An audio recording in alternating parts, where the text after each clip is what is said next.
Morning, everybody. It's Barry. I'm up getting just before church, getting ready, and doing some chores. This is a chore I thought I'd share with you. I'm servicing my air conditioners this morning. This is something you can do. If you don't feel comfortable with it, don't do it. Call your AC guy. It's worth the service call to get this done right and not screw something up. But this is an easy chore and something you shouldn't screw up. Of course, air conditioning filters, you got to change them every month. It's time. I just changed mine. They should still look fairly white. If you're pulling your AC filters out and they're gray, or you could clean it like it's your dryer vent, that's too long between changing. I change mine every month. Here's a little tip. I buy mine by the case, so you can see I've got them stacked up in here. I buy a case at a time. I stack them in here, and about the first of every month, I come and change them out. That's super important. That makes your air conditioner run its best. It makes it run its most efficient. It has to have air moving through it at a certain extent to keep it using the refrigerant that it uses right and cooling right and not running up your bill. And these are expensive to work on. So take that extra step, spend a couple bucks a month for your air conditioning filter and religiously change it.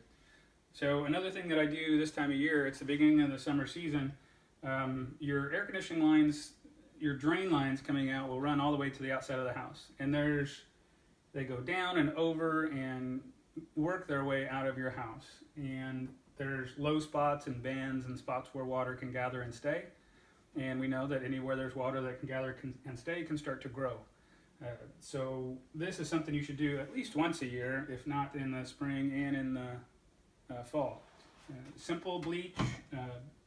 I use a 4-cup measuring cup and a funnel that I keep in my garage for small stuff.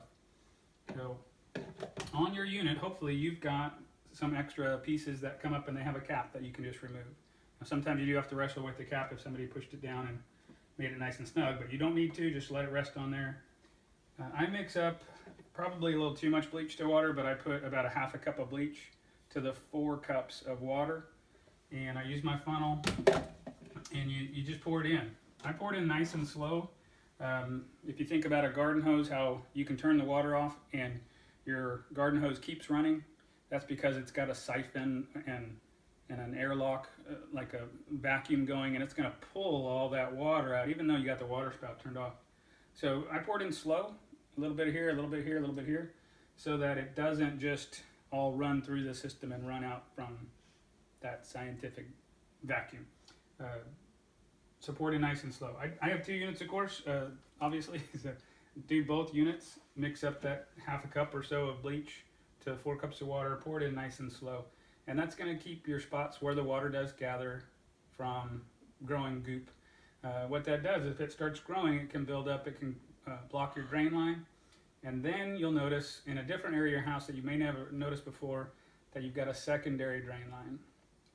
So in my house, of course, I'm upstairs with this unit, and my secondary drain line keeps this drain line from backing up and then leaking into my ceiling downstairs and creating a lot of damage. I have a secondary drain line exit on the back side of my house on my patio. So it's in a very obvious spot. Yours should be too. It should be on your front porch or your back patio so that when it starts dripping, you notice it. Several of you have this going on right now, and it probably has been going on over the years, and you just didn't think twice about it. Your primary drain line should end by your air conditioning units. Your secondary drain line should be somewhere obvious, like your front door or your back door, so that you give it some attention right away. Another thing that you can do that I already did, I'm sorry I didn't catch it on video, it wasn't very exciting anyway, is to clean out your drain lines. I do this from the outside. I get my shop vac from the garage. Hopefully somebody around you has a shop vac and a roll of duct tape.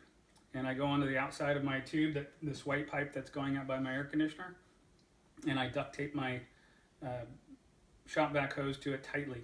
And then I turn it on and let it run for a minute. It's going to suck all the old water out. It's going to suck anything, bugs that might have been started to live in there, mostly the water and any funky water that might be in there out. It's going to go in your shop vac, of course, so you just dump it out in the grass that's next to you. Find your secondary drain line and do the same thing. It's just good practice. Do all of your drain lines this time of year, and it'll set you up for the summer. So that's my tip for today. Hopefully y'all have a good day. I'm Barry.